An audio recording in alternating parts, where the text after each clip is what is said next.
The station called Nexus Vale floated in. The dark between dead stars, it was not. On any official map, no government claimed it, no Navy patrolled near it.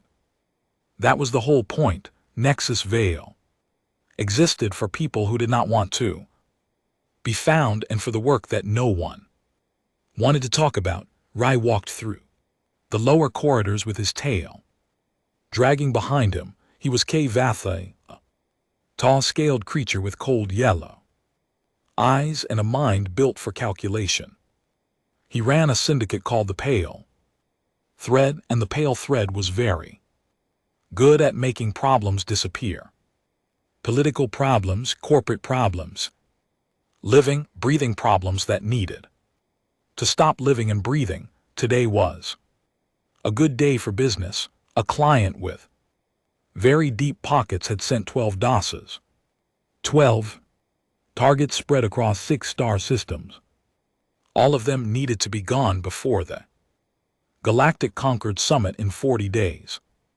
The payment was enormous, enough to buy a warship, enough to retire on a paradise moon. Riek gathered his best operatives in a sealed room deep inside the station. There were 9 of them.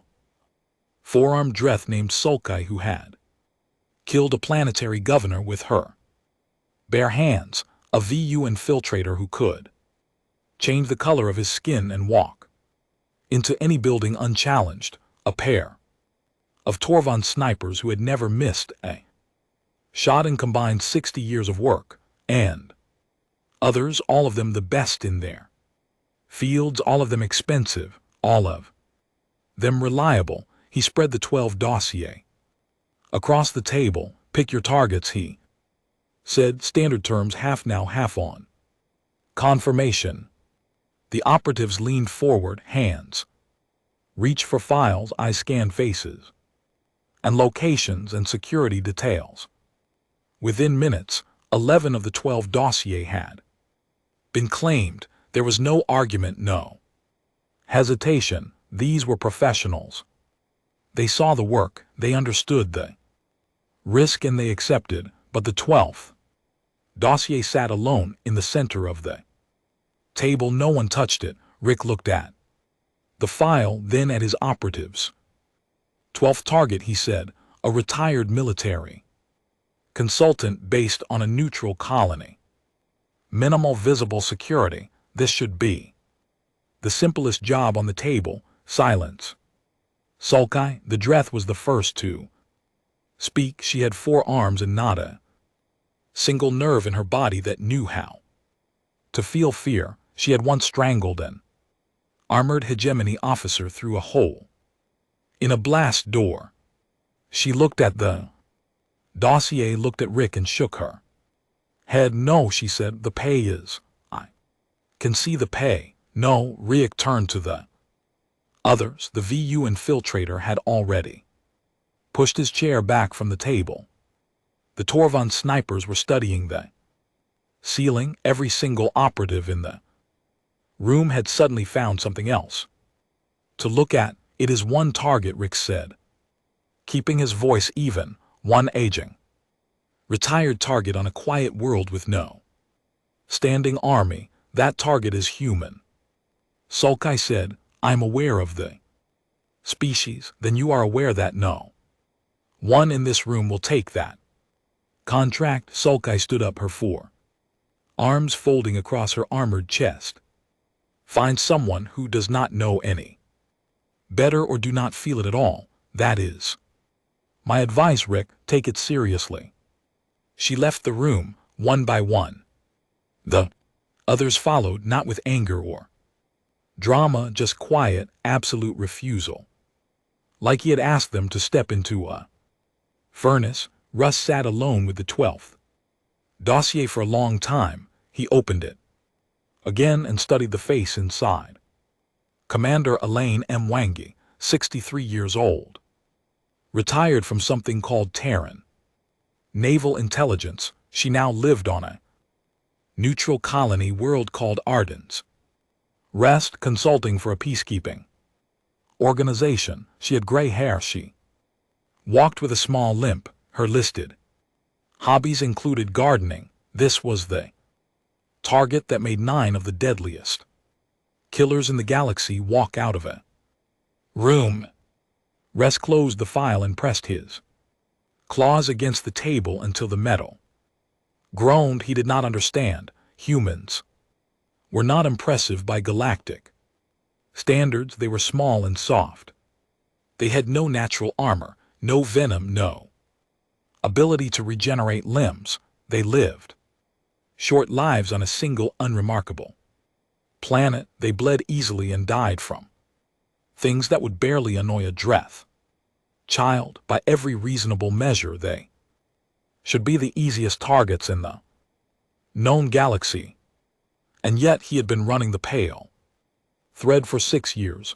In that time he had filled hundreds of contracts against dozens of species. He had ordered the deaths of warlords, admirals, bosses, and even a sitting head of state. Not once had an operative refused a job. Not once had fear entered that room until today, until a human, Rick, needed answers. He left the station that night and traveled to a small trading post on the edge of the sector. There, in a dark room that smelled of chemical smoke, he found an old contact, an information dealer named was Vu, which meant his skin glowed with soft bioluminescent patterns that shifted with his emotions. Right now, those patterns were calm blues and greens, the color of a creature at ease. I need to know about humans, Russ said.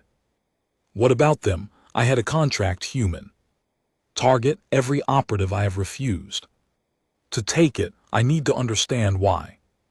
The blue and green patterns on skin flickered, then they faded. His entire body went dark, something Rick had never seen a VU do before. It was the bioluminescent equivalent of a face going pale. Drop the contract, right? I am not asking for advice. I am asking for information. What happens when you go after a human? Owen was quiet for a very long time. When he finally spoke, his voice was barely a whisper and his skin stayed dark. Everything, he said. Everything happens. Riek leaned back in his chair. The shadows of the room felt heavier now. I want to see the files, he said. Whatever you have, whatever the intelligence networks have buried. I want to know what makes an entire galaxy afraid of a species that cannot even see.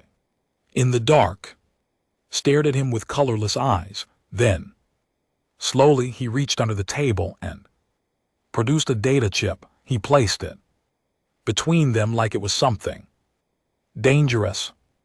3 incidents on said. These are the ones that change the rules. After you read them, you will understand, and after you understand, you will drop the contract. Riek took the chip. We will see. No said softly.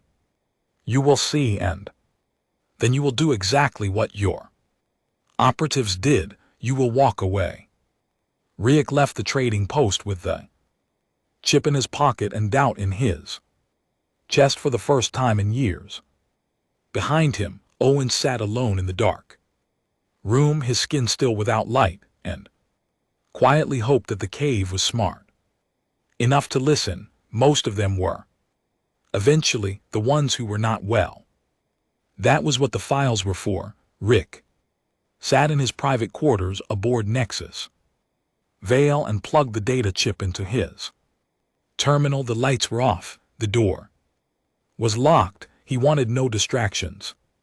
He wanted to understand. The chip contained 3 files. Each one was sealed with the highest classification markers the galactic intelligence networks used.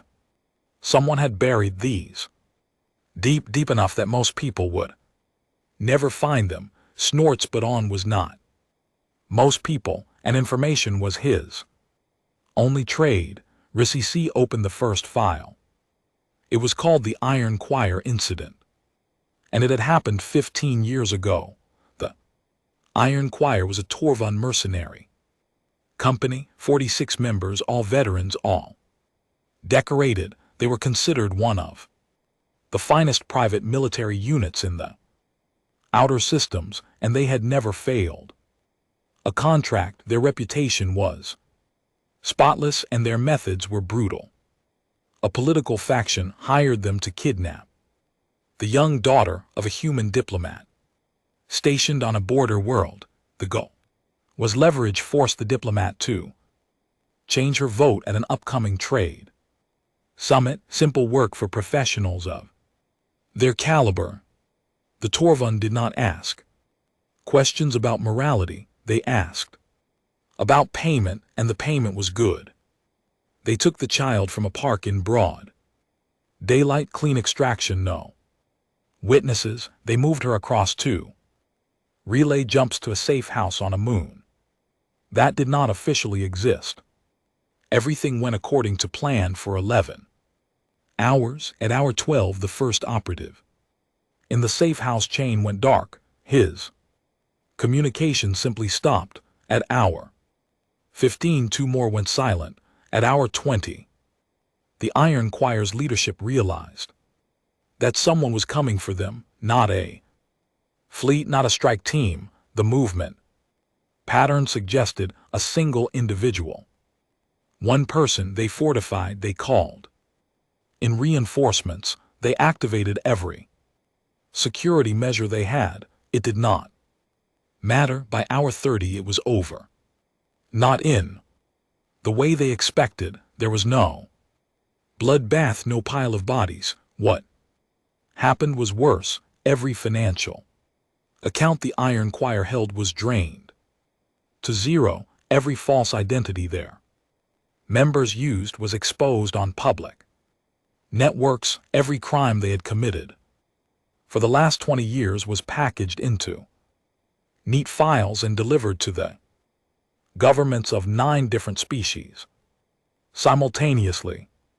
The ones who ran were tracked. The ones who hid were found. The ones who fought back discovered that their weapons had been remotely disabled through firmware exploits they did not even know existed. The child was returned to her mother without a scratch. She said a nice person had given her candy and told her everything would be okay. The Iron Choir ceased to exist, not because its members were killed. Most of them survived. They ceased to exist because they had nothing left. No money, no identities, no safe harbor in any system. 46 of the most dangerous mercenaries in the galaxy were turned into beggars in 30 hours. The operative who did it was never identified. No government claimed involvement. No agency took credit. Only evidence was a single message left on the Iron Choir's last functioning terminal. She's 7 years old. Riek read the file twice, then he opened the second one. This one was called the 528 incident, named after the designation of the colony where it happened. A Jane bioweapons cartel had decided that a human colony administrator was bad for business. The administrator had been cracking down on illegal chemical shipments moving through her system, and the cartel's profits were suffering. They decided to remove her with a tailored nerve toxin deployed at a public gathering. Elegant, untraceable, professional. The toxin was designed to kill any mammalian species within seconds. They deployed it perfectly. The delivery was flawless. The administrator survived, not because of any countermeasure or advanced technology. She survived because of a random genetic variation. Her liver enzymes that process the toxin differently than expected. Humans, it turned out, were wildly inconsistent at the biological level. What killed one human might merely sicken another. The Cartel had not accounted for this, because no one had ever needed to account for it before. The administrator spent 3 days in a medical facility and then went back to work. The cartel assumed the matter was closed, a failed attempt, unfortunate but manageable. They were wrong. The human response did not come from warships or soldiers. It came from accountants, forensic, financial analysts, cyber warfare specialists, legal experts. Within one standard galactic week, the cartel's entire financial network spanning 9 star systems was frozen, not seized. Frozen, every account, every shell company, every hidden fund locked in place where the cartel could see their money but not touch it. Then came the lawyers, human lawyers working with legal teams from 6 different species, filed simultaneous charges in 17 jurisdictions. The paperwork alone was said to fill a small cargo ship. Every loophole the cartel had exploited for decades was closed. Every bribed official was exposed. Every secret deal was made public. The cartel's leadership was arrested, tried, and convicted in 8 different courts across 5 species legal systems. Their entire organization was dismantled, not with bullets but with documents, not with explosions but with evidence. The humans had not sent a single soldier. They had sent something far more dangerous, people who understood systems and who had the patience to take those systems apart piece by piece. Rizik scales felt cold. He opened the 3rd file. This one had no official name.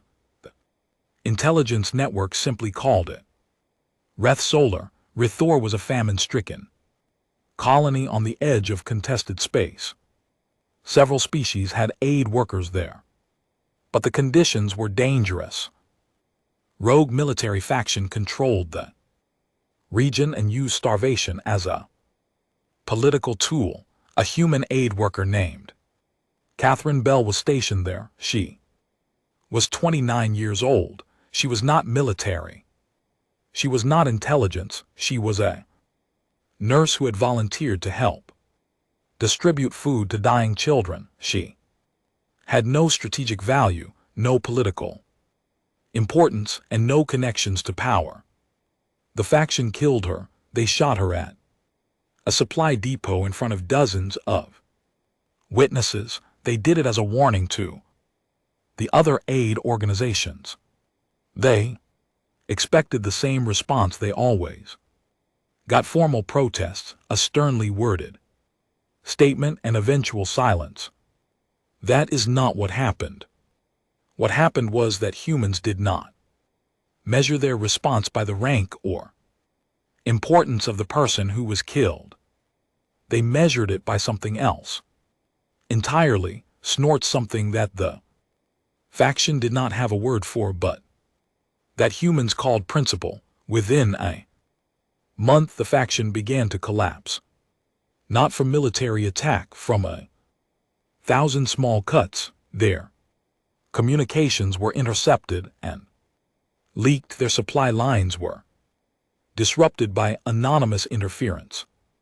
Their financial backers received detailed files outlining every war crime the faction had committed, along with evidence that would stand up in any court.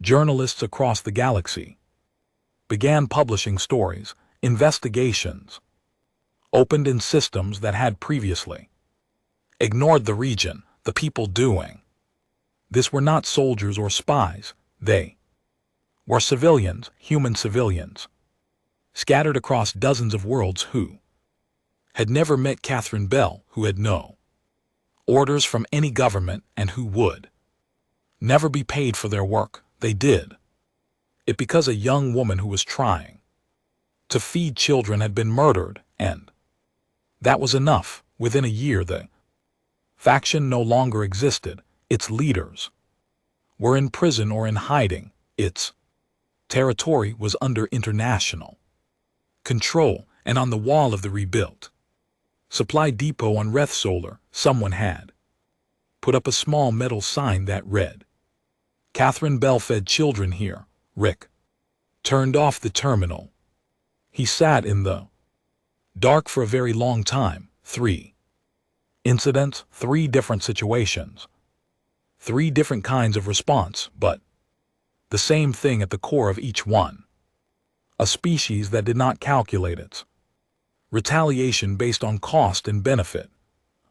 Species that responded to harm with a kind of fury that was patient and thorough and absolutely without end. He finally understood what Sulkai had known, what every experienced operative in the galaxy had learned one way or another. You could kill a human, that was the easy part. But what came after was not something you could fight or hide from or buy your way out of. What came after was the weight of an entire species deciding, without orders or coordination, that you had made a mistake and they would make sure you understood that for as long as it took. Riek looked at the 12th dossier.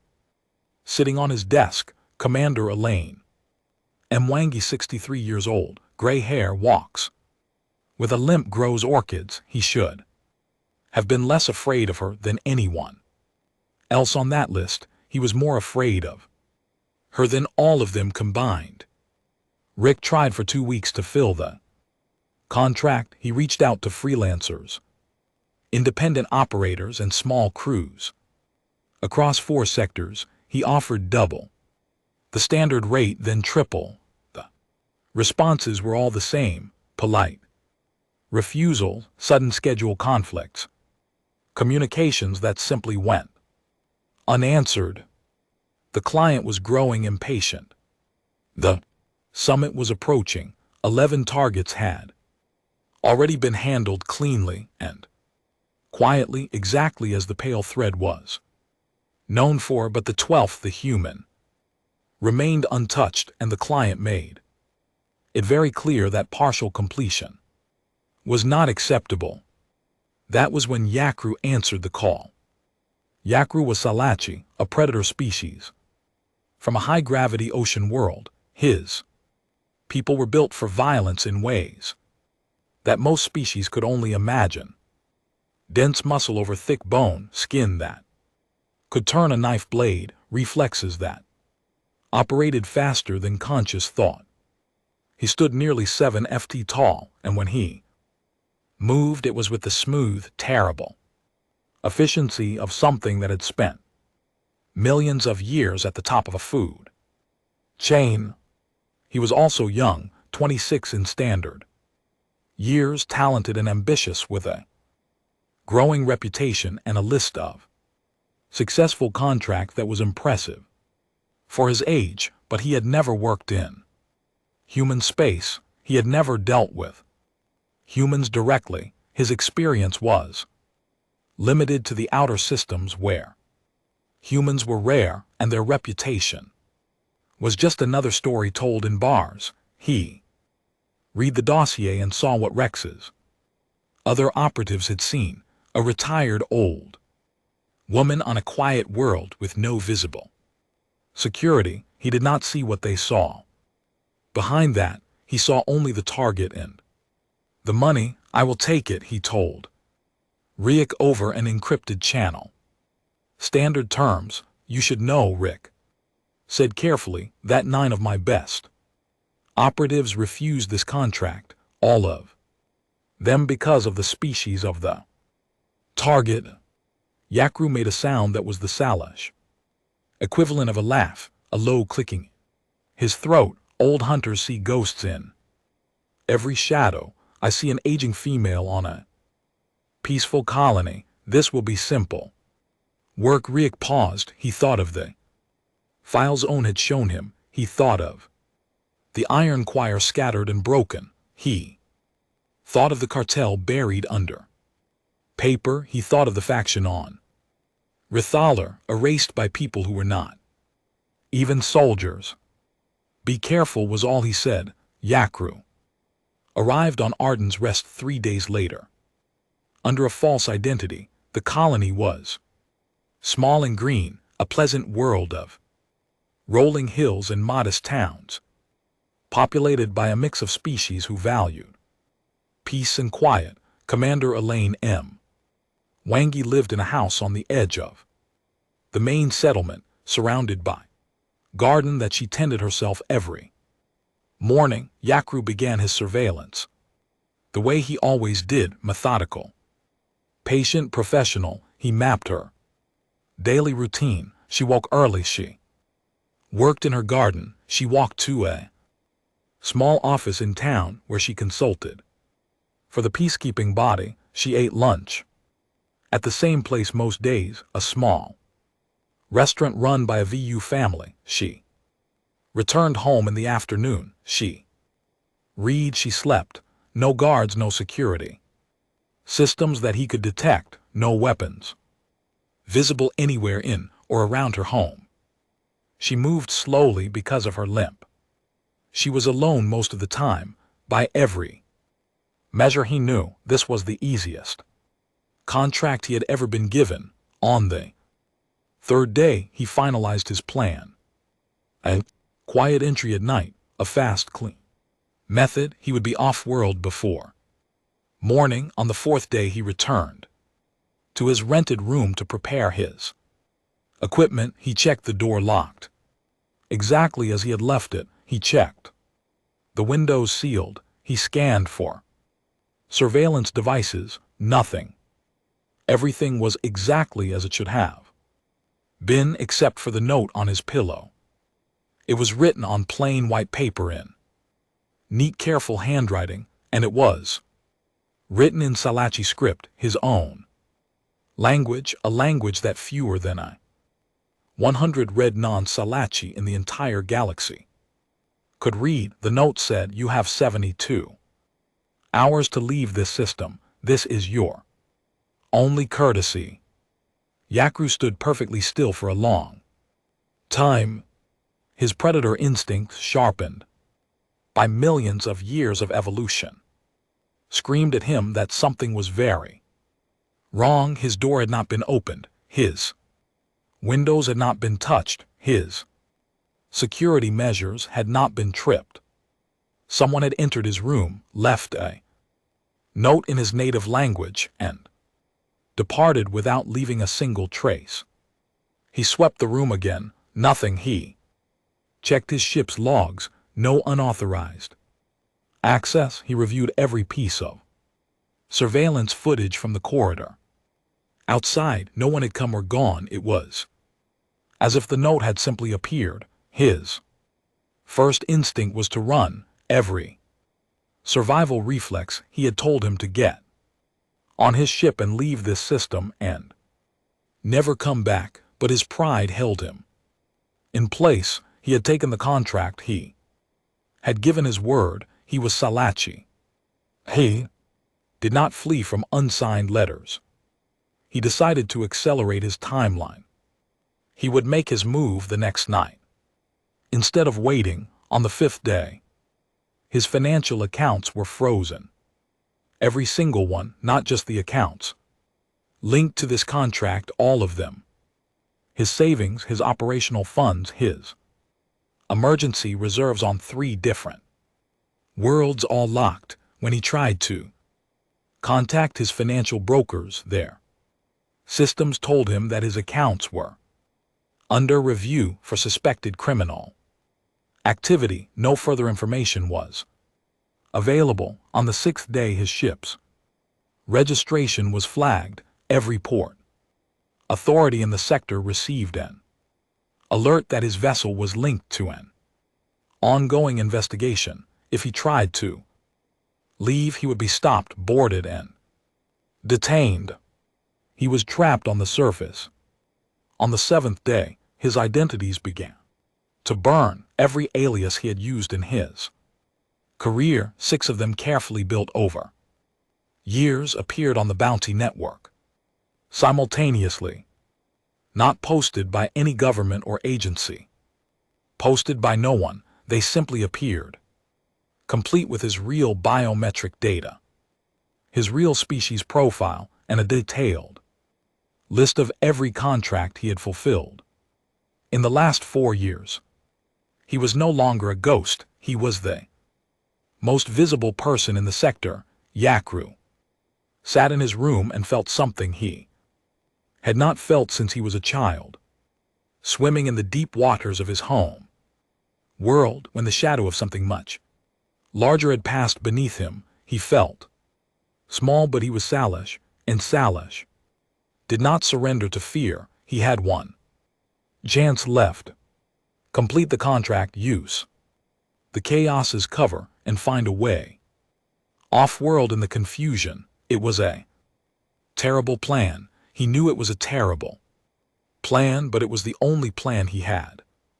That night he approached M. Wang's house on foot, no lights inside, no movement. He disabled the simple lock on the back door, the only security she seemed to have, and stepped inside. His weapon was drawn, his senses were at their sharpest, his hearts were beating fast. He moved through the dark hallway and into the kitchen, and there he stopped. The lights came on. Elaine M. Wangi sat at her kitchen table. She was wearing a simple sweater and holding a cup of tea. Her gray hair was pulled back. Her expression was calm, not frightened, not angry, just calm. The kind of calm that belonged to someone who had expected him exactly when he arrived. She was not alone. Across from her sat 2 humans, a man and a woman. The man was tall and lean, perhaps 50 years old, with dark skin and steady eyes that watched Yakru the way scientist watches an experiment.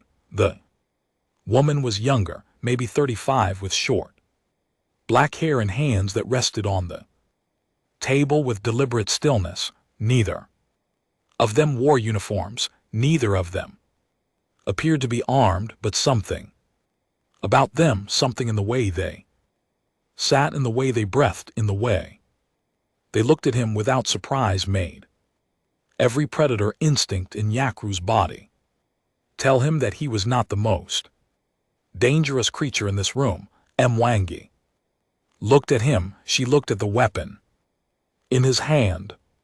Then she looked at the empty chair at the table where a 4th cup of tea sat steaming. Sit down, son, she said. Her voice was warm and unhurried, like a grandmother inviting a neighbor for a visit. Put that away. You will not need it tonight. She took a slow sip of her tea. Let us talk about your future. The man sitting across from M. Wangi was Jonah Ape. He was 52 years old. He had served in Tan Naval Intelligence for 20 years before retiring officially to become what he called a freelance consultant. In reality, he solved problems, quiet problems, the kind that never appeared in any report. The woman was Lin Zio. She was 36. On paper, she did not exist.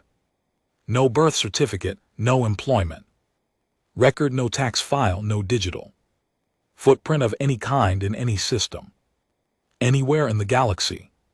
She was a cyber warfare specialist, and she was very possibly the most dangerous person in the room, not because of what she could do with a weapon, but because of what she could do with a terminal. They had arrived on Arden's Rest 4 days ago, 12 hours after the network had flagged the threat against M. Wangi. Yakru stood in the kitchen doorway with his weapon still raised, his muscles locked, his instincts screaming at him to fight or flee, but there was nowhere to flee to.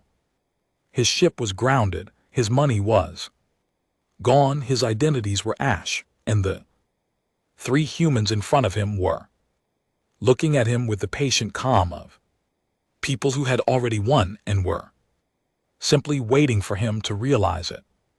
Slowly he lowered the weapon. He did not sit down. Who are you? He asked People who would rather have tea than trouble, Jonah said. He gestured again. To the empty chair. Sit, please. This conversation will go better for everyone. If you are comfortable, Yakru sat. He did not touch the tea. Mwangi studied him with eyes that had seen more than he could imagine. 30 years in naval intelligence, a career built on reading people the way others read books. Quickly, completely, without missing a word. She saw a young predator, talented and proud, who had walked into something far bigger than he understood. You were hired to kill me, she said. It was not a question. Yakru said nothing. That is fine, she continued. We are not interested in who hired you. We already know. We are interested in what happens next. Linzio spoke for the first time. Her voice was quiet and precise. Your accounts will remain frozen for as long as we want them frozen. Your identities will remain burned for as long as we want them burned. Your ship will remain grounded until we decide otherwise. This is not a negotiation. These are facts. What do you want? Yakru asked. We want you to disappear, Jonah said. New identity, new sector, new life. You walk away from this profession entirely. And you never take a contract against a human again. In return, your accounts will be unlocked, your ship will be cleared, and your old identities will be scrubbed from the networks. You will be clean, and if I refuse... Jonah took a sip of his tea. Then, everything we have, every contract you have ever completed, every client you have ever served, every crime you have ever committed gets sent to every government, every syndicate, and every intelligence agency in the galaxy. Simultaneously, you will have no friends, no allies, and no safe place anywhere in known space. The room was quiet. Yakru looked at the three humans, an old woman with a limp, a middle-aged man with gentle eyes, young woman who barely seemed to be paying attention. None of them looked dangerous. None of them looked like the kind of people who could dismantle a professional assassin's entire existence in 7 days. And yet they had. How did you know I was coming? He asked. Mwangi smiled. We always know. That was the part that Yakru did not understand. And it was the part that Jonah thought about often late at night when he wondered at the thing he was part of. There was no name for it, no official designation, no organizational chart, no headquarters, no budget. It was not a government program. It was not a military unit. It was not even an organization in any sense that other species would recognize. What it was, as far as Jonah could describe it, was a promise. Somewhere in the deep history of the human species, before they had left their home planet, before they had built their first ship, before they had met a single alien race, they had developed something that no other species in the galaxy seemed to have. Not technology, not strength, something older and stranger than either of those things. A reflex, an instinct, a bone-deep, unshakable conviction that when one of their own was in danger, you helped, not because someone ordered you to, not because someone paid you to, because that was what you did. It had started. Small villagers defending their neighbors, strangers pulling each other from burning buildings, soldiers carrying wounded comrades across battlefields over thousands of years. It had grown into something that operated at a scale no one had planned or designed. When humans spread across the galaxy, they carried it with them. And it became something that the rest of the galaxy could not explain and could not defend against. When a threat against a human was detected by anyone. Anywhere the network activated, not through commands, not through channels. It activated the way an immune system activates without conscious thought. Without central control, the people closest to the threat responded first. Others followed as needed.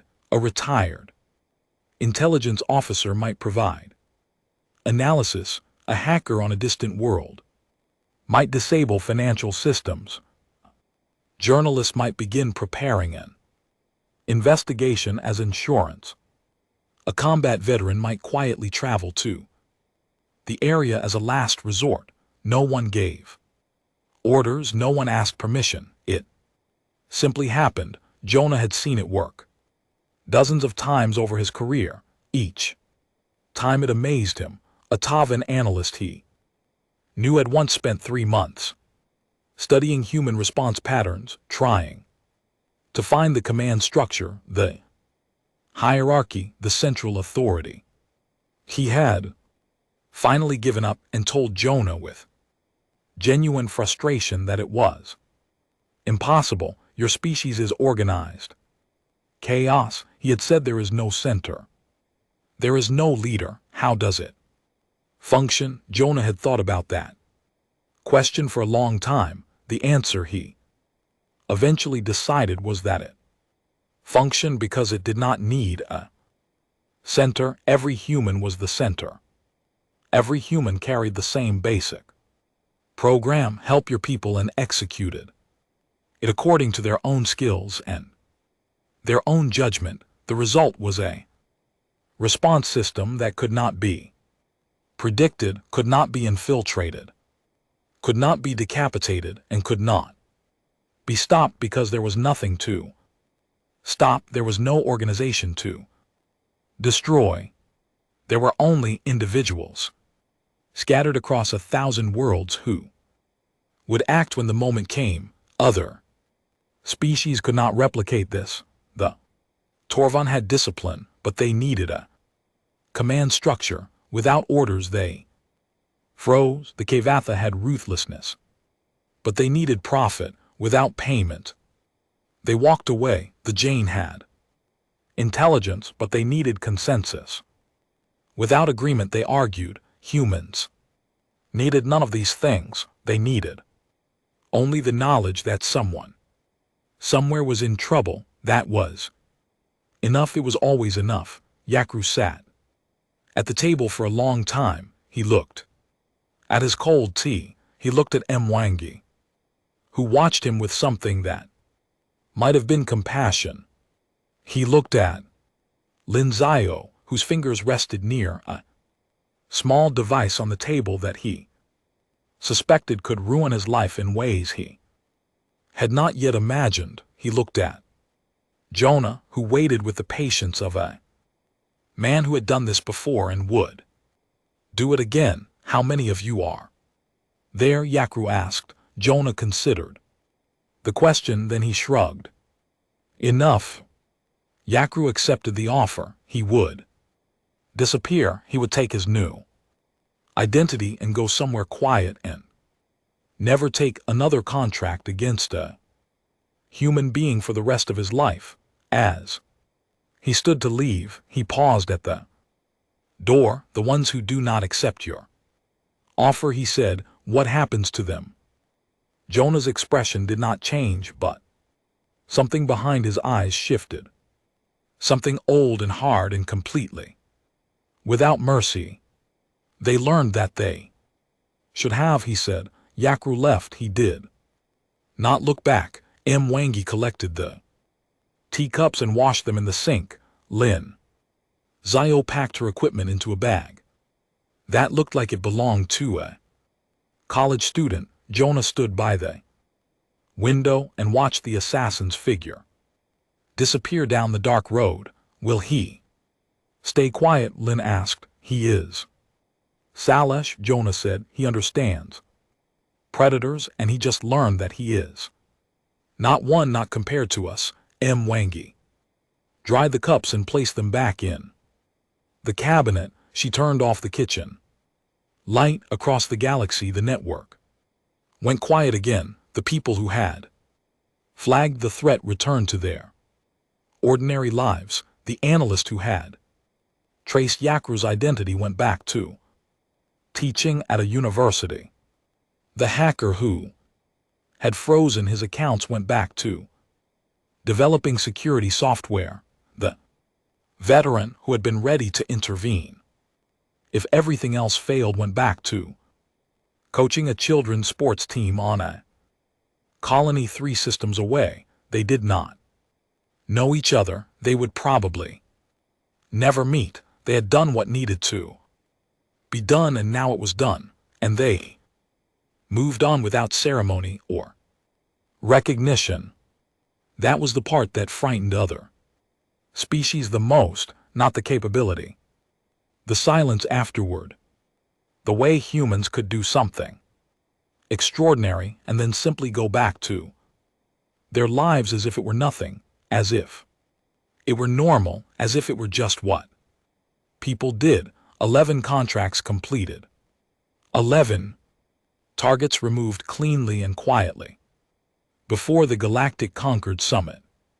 Exactly as the client had demanded, the Pale Thread's reputation remained perfect or nearly perfect. The 12th contract sat on Rick's desk like a dead thing, unfilled, untouched since the day his operatives had walked out of the room. The dossier was still open to the same page. Commander Elaine M. Wanga's face looking up at him with the mild, pleasant expression of a woman who had nothing to fear from anything in the galaxy. He now understood why the client sent a message demanding completion. Rasik read it, sat with it for exactly 1 minute, and then did something he had never done in his entire career. He returned the fee, all of it, full refund, no explanation, no apology.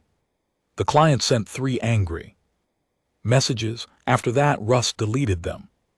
Without reading them, he took the 12th dossier, fed it into the incinerator, and watched it turn to ash. Then he went to see one last time. The VU information dealer was where he always was, in a dark room in a small trading post, surrounded by the soft glow of terminals and the chemical smell of the strange substances he smoked. His skin was cycling through pale neutral colors.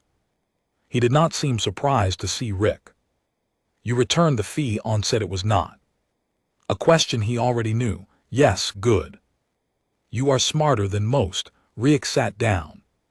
Across from him, the chair creaked under his weight. I have one more question. Ask, has anyone ever successfully killed a human and gotten away with it? Owls. Bioluminescent pattern slowed. The colors dimmed to a dull, thoughtful amber. He was quiet for a long time, and when he spoke, he chose his words with great care. That depends on what you mean by gotten away with it. Some have killed humans, that is true. Humans die. Like anything else, a bullet, a blade, a toxin, the body stops working and the person is gone. That part is not difficult, but what comes after, that is where the question becomes complicated.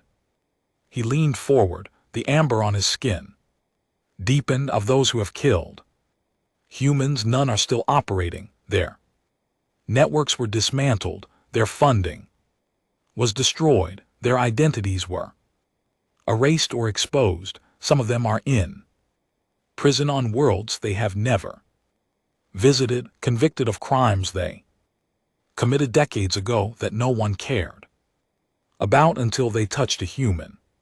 Some of them are dead, not killed by human hands, but killed by former allies who decided that association with someone who had targeted a human was too dangerous to maintain. And some of them are alive, hiding in places where no one goes, living under names that are not their own, spending every day wondering if today is the day. someone finds them, and the ones who ordered the kills, the same worse. Sometimes the people who pull triggers are tools, the people who pay for triggers to be pulled are targets. Themselves, the humans do not simply remove the weapon, they remove the hand that held the money. Rick absorbed this. He had spent his career in the business of death, and he had always understood it as a transaction. Someone paid, someone died, the galaxy moved on. That was how it worked for every species he had ever dealt with. Death was a business, and business had rules, but humans did not follow those rules. For them, the death of one of their own was not a transaction, it was a violation. And they did not respond to violations with proportional force or calculated retaliation. They responded with something that had no place in the rational calculus of the underworld, something that burned without heat and cut without blades. They responded with conviction. I want to understand something, Rick said. I have studied predators my entire life. I know how they think. Risk against reward, strength against weakness. Every species I have encountered makes the same calculation. Is this fight worth the cost? Humans should lose that calculation every time.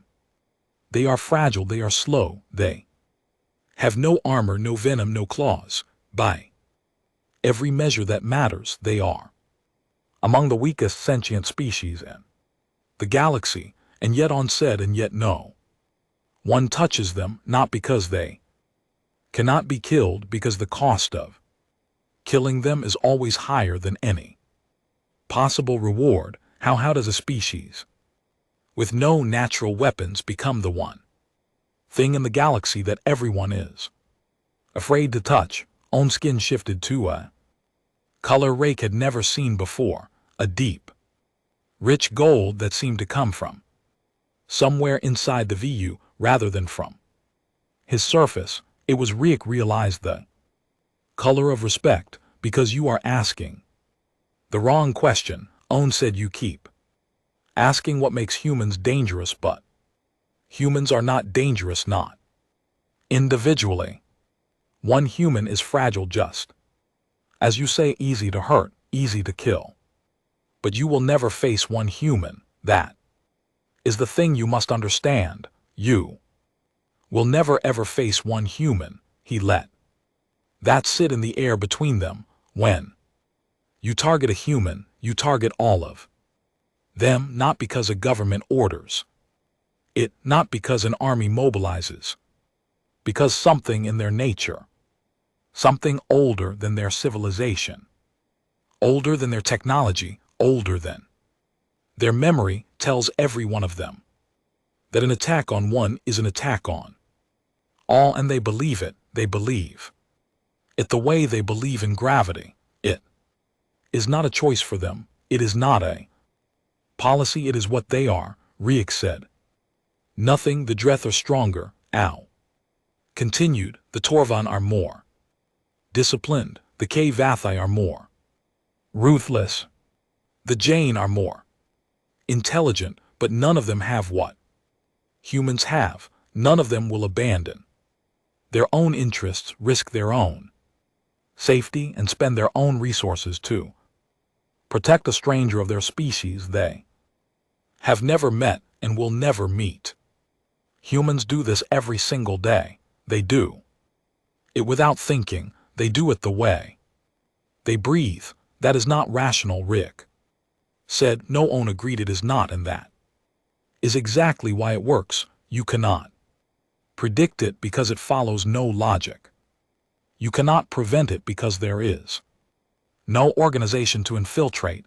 You cannot deter it because the people who respond are not motivated by anything you can threaten or take away. Snorts. They are motivated by something that your species and mind do not have a word for. The humans call it different things at different times. loyalty, solidarity, love, but the word does not matter. What matters is what it produces, a response so absolute and so relentless that the entire galactic underworld, filled with the most dangerous beings alive, has decided through painful experience that the smartest thing they can ever do is leave humans alone. The gold on skin faded slowly back to neutral tones. He leaned back in his chair and looked at Rick with ancient, tired eyes. You made the right choice, Rick, remember it. Rick returned to Nexus Vale that night. He sat in his quarters and opened his personal log, a private record he kept for himself, not for business. He dictated an entry, speaking slowly, choosing each word with the care of someone who had learned something important and did not want to forget it. I have spent my life studying predators. He said, I know the calculus of violence, risk against reward, capability against vulnerability. By every measure I know, humans should be easy targets. They are fragile, they are slow, they die from injuries that would not trouble a Dree child, but I understand now what every experienced operative in the galaxy already knows. He paused. Outside his window, the dead stars that surrounded Nexus Vale burned with cold, distant light. Humans are not dangerous because of what they are dangerous because of what they do. For each other, you can kill a human, but you cannot outrun what comes after. Not the ships, not the soldiers, the anger, the quiet, patient, endless anger of a species that has decided not by law, not by order, but by something deeper and older than any government, that every single one of them matters. He closed his eyes. That is not a doctrine, that is not a policy, that is a promise, and they always keep it. He saved the entry and turned off the log. He sat in the silence for a while. Then he opened his business terminal and added a single line to the pale threads. Operational guidelines, a line that would remain there for as long as the syndicate existed. No contracts against human targets, no exceptions, no discussions. Far away on a quiet colony called Arden's Rest, Commander Elaine M. Wangi knelt in her garden in the early morning light. She trimmed her orchids with steady hands. She hummed an old song her mother had taught her, a melody from a country on a planet she had not visited in 30 years. The air was cool and smelled of flowers and damp earth. She did not think about the assassin who had come for her. She did not think about the network that had protected her. She did not think about the galaxy's fear or the underworld's rules or the quiet power that her species carried without ever numbing it. She trimmed another orchid. She hummed her song. She was not afraid. She had never been afraid. She never needed to be.